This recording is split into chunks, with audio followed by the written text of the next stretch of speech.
માનીપણું ને નિર્માનીપણું ક્યાં સારું? સ્વામિનારાયણ હરે સંવત 1877 ફાગણવદી અષ્ટમીને દિવસ શ્રીજી મહારાજ ગામ શ્રી પંચાળા મધ્યે જીણાભાઈના દરબારમાં ઓટાને વિશે ઢોલિયા ઉપર વિરાજમાન હતા ને ધોળો ખેસ પહેર્યો હતો ને ગરમ પોષની રાતી ડગલી પહેરી હતી ને મસ્તક ઉપર ધોળો ફેંટો બાંધ્યો હતો ને ધોળી ચાદર ઓઢી હતી ને પોતાના મુખારવિંદની આગળ પરમહંસ તથા દેશ દેશના હરિભક્તની સભા ભરાઈને બેઠી હતી. પછી સ્વયં પ્રકાશાનંદ સ્વામીએ પ્રશ્ન પૂછ્યો જે કયે ઠેકાણે માન સારું છે ને કયે ઠેકાણે સારું નથી, ને કયે ઠેકાણે નિર્માનીપણું સારું છે ને કયે ઠેકાણે સારું નથી. પછી શ્રીજી મહારાજ બોલ્યા જે સત્સંગનો દ્રોહી હોય ને પરમેશ્વરનું ને મોટા સંતનું ઘસાતું બોલતો હોય તેની આગળ તો માન રાખવું તે જ સારું છે, અને તે ઘસાતું બોલે ત્યારે તેને તીખા બાણ જેવું વચન મારવું, પણ વિમુખની આગળ નિર્માની થવું નહીં તે જ રૂડું છે. અને ભગવાન ને ભગવાનના સંતની આગળ તો જે માન રાખવું તે સારું નથી, ને તેની આગળ તો માનને મૂકીને દાસાનો દાસ થઈને નિર્માનીપણે વર્તવું તે જ રૂડું છે. ઇતિ વચનામૃતમ. એ રીતે પંચાળા પ્રકરણનું 5મું વચનામૃત જે તે થયું. 3 પ્રકારના મનુષ્ય સત્સંગમાં છે. તેની વ્યક્તિ જે જ્ઞાન શીખે છે ને સેવા કરે છે તે વધતા જાય છે, ને દેહાભિમાન વધારે છે તે ઘટતા જાય છે, ને કેટલાક તો બરોબર રહે છે ને વધતા ઘટતા નથી. એ 3 પ્રકારના છે. તેને મોટા સાધુ દેખે છે અને દેહમાં બળ વધે તે ભગવાન તથા સંતને ગમે નહીં, ને મુમુક્ષુને પણ તે જોઈને દાજ થાય. સ્વામિનારાયણ હરે સ્વામીએ વાત કરી જે પ્રેમાનંદ સ્વામીને મહારાજ રાજી થઈને કહે જે માગો, ત્યારે તેમણે માગ્યું જે તમારી મૂર્તિ અખંડ રહે. ત્યારે મહારાજ કહે એ રાજીપો તો જુદો છે, તે તો તેના સાધન કરો તો થાય, તે વિના થાય નહીં. સ્વામિનારાયણ હરે સ્વામીએ વાત કરી જે આ જીવને માખીમાંથી સૂર્ય કરવો છે તે દાખલા વિના થાય નહીં, તે તો ગુરુ અને શિષ્ય એ બેને શ્રદ્ધા જોઈએ. સ્વામિનારાયણ હરે સ્વામીએ વાત કરી જે ભક્તિમાં સ્વભાવ વધે ને ધ્યાનમાં દેહાભિમાન વધે, એ 2 ગુણમાં 2 દોષ જાણવા ને તે ટાળવા. સ્વામિનારાયણ હરે સ્વામીએ વાત કરી જે ગુણમાં દોષ રહ્યા છે તે શું? જે પોતે ત્યાગ રાખે ને બીજાનો દોષ આવે ને પોતે ન સૂવે ને જે સૂવે તેનો અવગુણ લે ઇત્યાદિ બહુ વાત છે, તે અવશ્ય સમજવાની છે.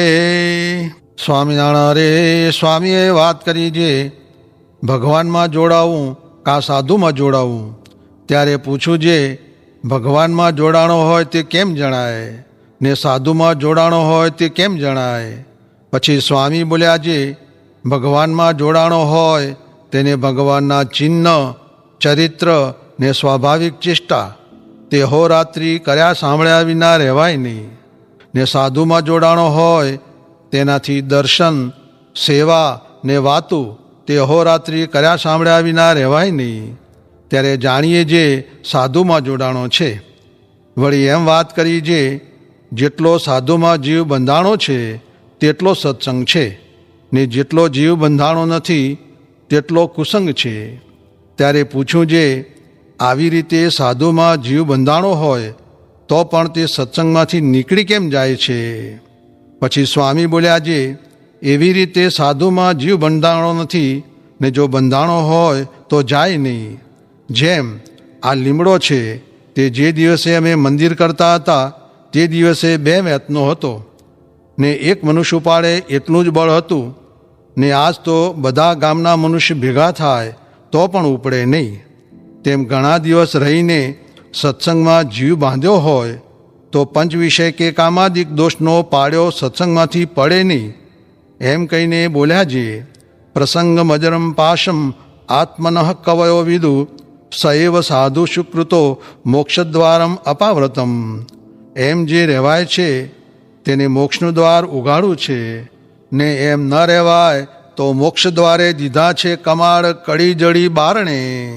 સ્વામિનારાયણ હરે સ્વામીએ વાત કરી છે, પોતામાં જે ગુણ હોય તે બીજાને દેખાડે તે કનિષ્ઠ, ને જે દેખાડે નહીં ને ઢાંકે નહીં તે મધ્યમ, ને જે ઢાંકી રાખે છે તે ઉત્તમ પુરુષ છે, ને મોટા હોય તે આપણા ઠેરાવને આપણી રુચિ અનુસારે પ્રતિપાદન કરે.